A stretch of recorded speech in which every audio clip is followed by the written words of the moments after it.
Thousands congregated at Janaza of deceased lawyer Alif in Chattogram. Sarchis and Hasnat demand banning ISKCON. BNP expresses concern over country's ongoing unrest centering religion. Ganatantra Manch leaders urged to be united to save country.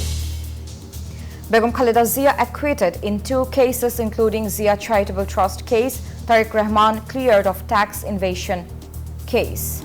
Hello and welcome to the News 24 English Bulletin. This is Sarah Mehzabin. Those were headlines. Now the details. Thousands gathered in Chattogram to bid farewell to lawyer Saiful Islam Alif, who was beaten to death on Tuesday. Citizens demanded justice during 2 funeral prayers, warning of intensified protest if the culprits are not punished. Police have identified 6 suspects from security footage.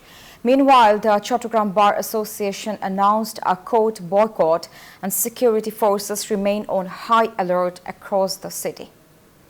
The High Court has asked the government to provide its stance on ISKCON by Thursday, following a petition seeking the organization's ban. During the hearing, the Attorney General stated that ISKCON is viewed as a religious fundamentalist group and the government is reviewing the matter. The court has summoned the state's response for further clarification on the issue.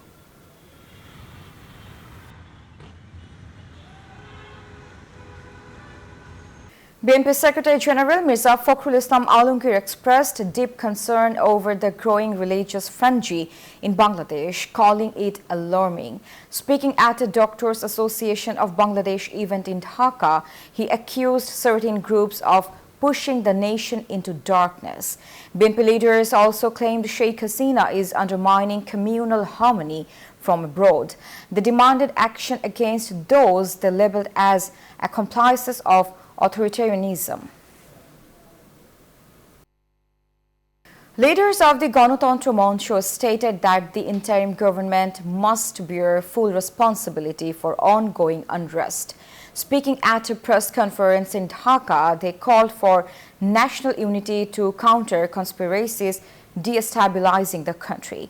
Protest and violence persist since the July uprising, including clashes at Chattogram court leading to a lawyer's death.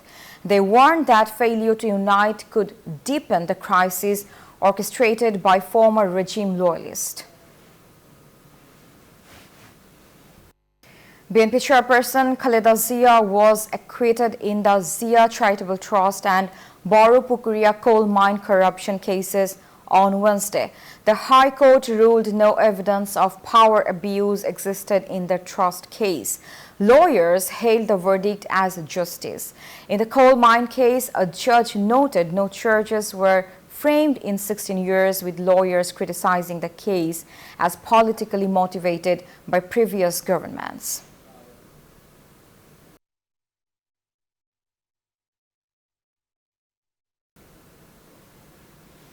Election Reform Commission Chief Bodiul Alam Majumdar said recommendations from political parties will still be accepted despite the deadline passing.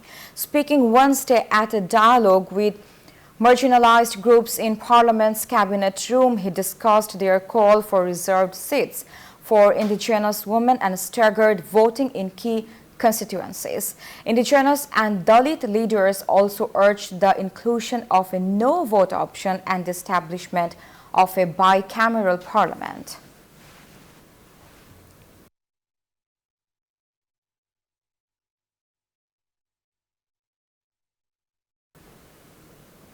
The High Court granted bail to former Superintendent of Police Babul Akhtar in the high-profile murder case of his wife, Mahmouda Khanum Mitu, on Wednesday.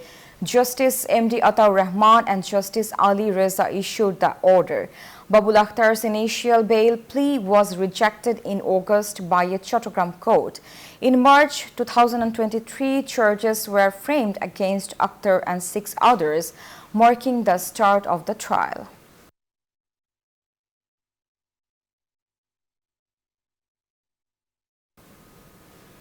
A Dhaka court granted varying remand periods for former ministers Anisul Haq, Kamrul Islam and ex-MP Sulaiman Salim in separate cases linked to anti-discrimination protest.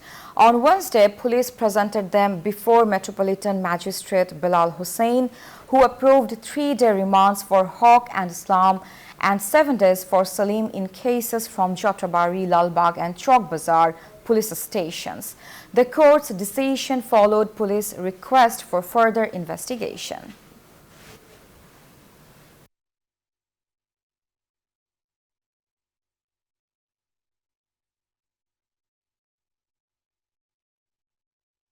Fisheries advisor Farida Akhtar blamed syndicates and middlemen for the high prices of hilsa and eggs, with hilsa still priced above 1500 Dhaka per kg. Speaking to reporters Wednesday, she noted that despite a 54% increase in hilsa reproduction, public demand remains unmet. Akhtar highlighted that Bangladesh has banned hilsa exports for a decade, though only 665 of the permitted 3,950 metric tons were sent to India during Durga Puja. Economic advisor Dr. Saleuddin Ahmed stated that essential commodity prices are gradually decreasing and expected to fall further. Speaking Wednesday after a meeting of the Purchasing Advisory Council at the Secretariat, he noted that narrowing gap between import cost and retail prices, the steady import of vital items like oil, sugar and fertilizer is contributing to market stability, providing some relief to consumers. A ceasefire between Israel and Hezbollah came into effect on Wednesday following approval by the Israel parliament on Tuesday. U.S. President Joe Biden underscored that the ceasefire aims for permanent peace. The 2-month truce brokered with U.S. and French support could end over 13 months of conflict. Residents in Tel Aviv and Lebanon are hopeful for lasting peace, with expectations of an end to Israel strikes in Gaza as well. That's all from the newsroom today. Thank you for watching News 24.